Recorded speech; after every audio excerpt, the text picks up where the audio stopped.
வணக்கம். இன்னைக்கு நம்ம பார்க்க போற இந்த அலசல் கொஞ்சம் வித்தியாசமானது. உங்களோட பர்சனல் பேங்க் அக்கவுண்ட்டுக்கும் நம்ம நாட்டோட ஜனநாயகத்துக்கும் என்ன சம்பந்தம்னு எப்பவாது யோசிச்சிருக்கீங்களா? சம்பந்தம் இருக்கு. அத பத்தின சில ஆழமான தரவுகளை தான் நாம இன்னைக்கு அலச போறோம். வாங்க ஸ்ட்ரெயிட்டா விஷயத்துக்கு போயிடலாம். சரி, இன்னைக்கு நாம என்னென்ன பார்க்க போறோம்னு டக்குன்னு சொல்லிடுறேன். முதல்ல இந்த ஃபேக்டரி எஜுகேஷன், அதாவது தொழிற்சாலை கல்வி முறை நம்மள எப்படி மாட்டி வைக்குது.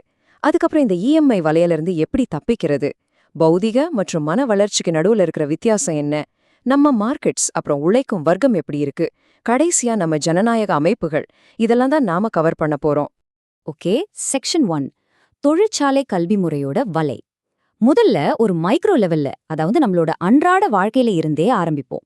நம்ம மைண்ட் சின்ன வயசுல இருந்தே எப்படி டியூன் பண்ணப்பட்டிருக்குன்னு இதுல இருந்து உங்களுக்கு நல்லாவே புரியும். இப்போ நமக்குள்ள நாமே கேட்டுக்க வேண்டிய ஒரு முக்கியமான கேள்வி, நாம ஏன் நம்ம மாச சம்பளத்துக்கு இவ்ளோ அடிக்ட் ஆயிருக்கோம்? யோசிச்சு பாருங்க. யங் ப்ரொஃபஷனல்ஸா, என்ஜினியர்ஸா, இது நம்ம மனசுக்குள்ளே பலமுறை ஓடிருக்கோம். ஆனா சத்தமா இந்த கேள்வியை நம்ம வெளியே கேட்டதே இல்ல. கரெக்டா? இதுக்கு பின்னாடி ஒரு பெரிய வரலாறு இருக்கு. நம்மளோட தற்போதைய கல்வி முறை ஏதோ தற்செயலா, ஆக்சிடென்டலா உருவானது கிடையாது. இது இண்டஸ்ட்ரியல் ரெவல்யூஷன் டைம்ல ரொம்பவே பெர்ஃபெக்ட்டா டிசைன் செய்யப்பட்ட ஒன்னு. பிரிட்டிஷ் ஈஸ்ட் இந்தியா கம்பெனியா இருந்தாலும் சரி, ஃபேக்டரி ஓனர்ஸா இருந்தாலும் சரி, ஈவன் அப்போதைய அரசாங்கமா இருந்தாலும் சரி, அவங்களோட ஒரே டார்கெட் பெல் அடிச்சா உள்ள வரணும், பெல் அடிச்சா சாப்பிட போகணும்னு எந்த கேள்வியும் கேட்காம கீழ்ப்படியற வேலைக்காரங்கள உருவாக்குறது தான். வரலாற்ற கொஞ்சம் திருப்பி பார்த்தோன்னா 1835ல லார்ட் மெக்காலே சொன்ன இந்த விஷயம் உண்மையை அப்படியே அப்பட்டமா உடைக்குது. நம்மளோட தனித்துவத்தையும் சுய சிந்தனையையும் அழிச்சிட்டு பார்க்கறதுக்கு இந்தியர்களாகவும் ஆனா சிந்தனையில ஆங்கிலேயர்களாகவும் இருக்கிற ஒரு கூட்டத்தை உருவாக்குறது தான் அவங்களோட வெளிப்படையான நோக்கமா இருந்துச்சு. ஆக்சுவலி இது அவங்களே ஓப்பனா ஒத்துக்கிட்டாங்க. ரைட். செக்ஷன் 2, இஎம்ஐ சுழற்சியிலிருந்து தப்பிக்கிறது. சரி, பழைய கல்வி முறை நம்மள ஒரு வலையில சிக்க வச்சிருச்சுன்னு பார்த்தோம். ஆனா அந்த வலை இன்னைக்கு எப்படி வேலை செய்து, அதை விட முக்கியமா அதிலிருந்து நாம எப்படி வெளியே வர்றது? இன்னைக்கு இருக்கிற மாடர்ன் மேட்ரிக்ஸ் இரும்பு கம்பிகளால ஆனது கிடையாதுங்க. அது ஒரு சைக்கலாஜிக்கல் பயம். அதாவது வேலை போயிட்டா சொசைட்டில மதிப்பு போயிடுமோன்ற பயம். வீடு, கார், குழந்தைங்க படிப்புன்னு அடுத்தடுத்து வருஷகட்டி நிக்கிற இஎம்ஐகள். அது மட்டும் இல்லாம பக்கத்து வீட்டுக்காரங்களோட நம்மள நாமே கம்பேர் பண்ணிக்கிட்டு வாழ்ற ஒரு வாழ்க்கை முறை. இதுதான் நம்மளோட கிரியேட்டிவிட்டியை கொன்னு நம்ம சேமிப்பை மொத்தமா 0 ஆக்கிடுது. அப்போ இதுல இருந்து எப்படி தப்பிக்கிறது? கோபப்பட்டு வேலையை விட்டுட்டு வர்றதுக்கு பேரு எஸ்கேப் கிடையாது. உண்மையான விடுதலைங்கிறது ஒரு கால்குலேட்டட் மூவ். முதல் ஸ்டெப், பணத்தை உங்களுக்காக வேலை செய்ய வைக்கிற முதலீடுகளை உருவாக்குறது. 2வது, மல்டிபிள் இன்கம் வர்ற மாதிரி உங்களோட ஒரு கோர் ஸ்கில்ல டெவலப் பண்றது. 3வது ரொம்ப ரொம்ப முக்கியமானது, இது ஏன் அப்படின்னு கேள்வி கேட்கிற அதிகாரத்தை திருங்கவும் உங்க கைகள்ல எடுக்கிறது. தேவைகளை சிம்பிளா வச்சுக்கிட்டா இன்ஃப்ளேஷனையும் ஈஸியா கண்ட்ரோல் பண்ணலாம். இப்போ செக்ஷன் 3, பௌதீக வளர்ச்சிக்கும் மன வளர்ச்சிக்கும் உள்ள வித்தியாசம். சரி, இப்போ நாம ஏன் அப்படின்னு கேள்வி கேட்கிற திறனை மீச்சிட்டோம் இல்லையா? அந்த கேள்வியா அப்படியே நம்ம தேசம், அதாவது நாட்டை நோக்கி திருப்புவோம். ரயில்வே ட்ராக் போடுறது, புதுசா பாலங்கள், ரோடுகள் கட்டுறது எல்லாம் நம்ம டிராவலை ஈஸியாக்கக்கூடிய பௌதீக வளர்ச்சி, அதாவது பிசிக்கல் growth. அது ரொம்பவே முக்கியம்தான். ஆனா உண்மையான மன வளர்ச்சிங்கிறது நம்மளோட சுதந்திரமான சிந்தனையும் கான்ஸ்டிடியூஷனல் அவேர்னஸ், அதாவது அரசியலமைப்பு விழிப்புணர்வு தான். நாம எந்த பாதையில போகணும்னு நாமே சுயமா சிந்திச்சு முடிவெடுக்கிறது தான் உண்மையான வளர்ச்சி. இத புரிஞ்சுக்க டாக்டர் B.R. அம்பேத்கர் அவங்களோட சித்தாந்தம் ரொம்பவே உதவும். அவரை வெறும் மாலையிடுற ஒரு சிலையா மட்டும் பார்க்க கூடாது. கடினமா உழைக்கிறது தப்பில்ல, டீ வைக்கிறதோ வேற எந்த உழைப்போ அது சிறந்ததுதான். ஆனா அந்த உழைப்போட சேர்த்து அரசியல் அமைப்பு நமக்கு கொடுத்திருக்கிற அடிப்படை உரிமைகள் பத்தின விழிப்புணர்வும் சமூக நீதியும் கலந்திருக்கணும். அதுதான் ஒரு முழுமையான பார்வை. அடுத்து செக்ஷன் 4, சந்தைகளும் உழைக்கும் வர்க்கமும். இதுவரைக்கும் நாம கொஞ்சம் தத்வார்த்தமா பார்த்தோம் இல்லையா?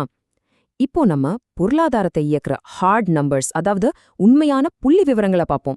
இந்த கடின உழைப்ப உண்மையாவே யார் செய்றாங்கன்னு தெரிஞ்சுக்கலாம்.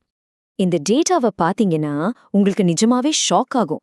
இந்தியால இருக்கிற சுமார் 50லிருந்து 55 கோடி பணியாளர்கள்ல கிட்டத்தட்ட 45 கோடி பேர், அதாவது 90% மக்கள் எந்தவிதமான ஜாப் செக்யூரிட்டியும் இல்லாத அன்ஆர்கனைஸ் செக்டர்ல முறைசாரா தொழிலாளர்களா இருக்காங்க. வெறும் 10% பேர் தான் ஆர்கனைஸ் செக்டர்ல இருக்காங்க. யோசிச்சு பாருங்க, இந்த 90% மக்களோட தோள்கள்ல தான் நம்ம ஒட்டுமொத்த பொருளாதாரத்தோட சுமையே இருக்கு. இப்போ இந்த நம்பரை பாருங்க. 2000 2026 ஏப்ரல் மாசத்துல நேஷனல் ஸ்டாக் எக்ஸ்சேஞ்ச் சரிந்த புள்ளிகள் தான் இந்த 2000. ஏன் இந்த மாபெரும் வீழ்ச்சி? ஃபாரின் இன்வெஸ்டர்ஸ் அவங்க பணத்தை பெரிய அளவுல வெளியெடுத்தது, ரிசர்வ் பேங்க் வட்டி விகிதங்களை ஏத்த போறாங்கங்கிற ஒரு பயம், அப்புறம் கார்ப்பரேட் நிறுவனங்களோட ஏர்னிங்ஸ் எதிர்பார்த்த அளவுக்கு இல்லாதது, இதெல்லாம் தான் இந்த சடன் கிராஷுக்கு காரணம். இன்னொரு பக்கம் அமெரிக்கா மாதிரியான வெளிநாடுகள் இந்தியா மேல காட்டுற ஆர்வம் ரொம்பவே டார்கெட்டடா இருக்கு.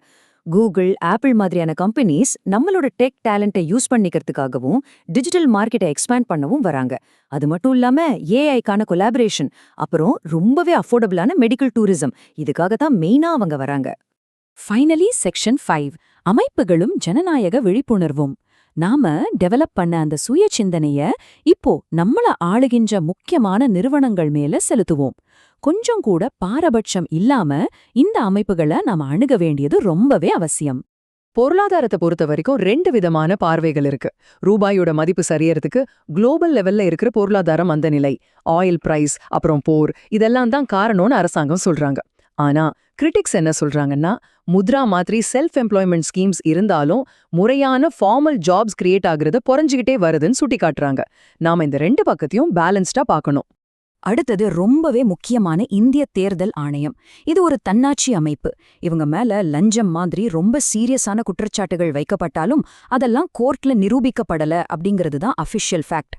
ஆனா அதே சமயம் எலெக்ஷன் டேட்ஸை தள்ளி போடுறது, ரூலிங் பார்ட்டியோட விதிமீறல்களை சாஃப்டா கையாள்றதுன்னு விமர்சனங்கள் வரும்போது மக்களோட முழுமையான நம்பிக்கையை மறுபடியும் கொண்டு வர வேண்டியது அந்த அமைப்போட கடமை இல்லையா? இதே மாதிரிதான் இந்திய வானிலை ஆய்வு மையமும்.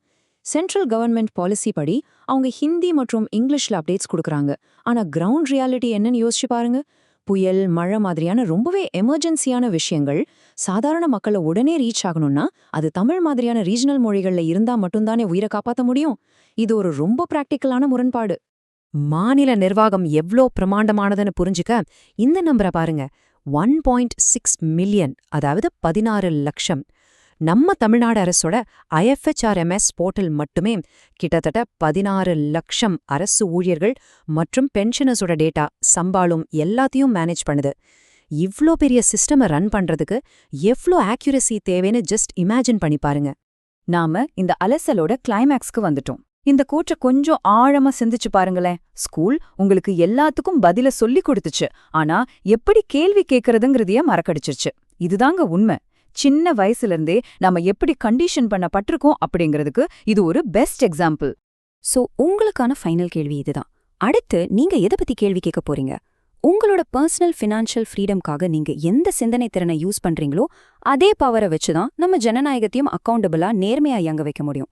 அந்த ரியலைசேஷன் வரும்போதுதான் உண்மையான அவேக்கனிங் நடக்கும். திங்க் பண்ணி பாருங்க. இந்த அலசல் உங்களுக்கு ரொம்பவே யூஸ்ஃபுல்லா இருந்திருக்கும்னு நம்புறேன். உங்களோட கருத்துக்களை யோசிச்சு வைங்க. இன்னொரு இன்ட்ரெஸ்டிங்கான டாபிக்கோட உங்களை சந்திக்கிறேன்.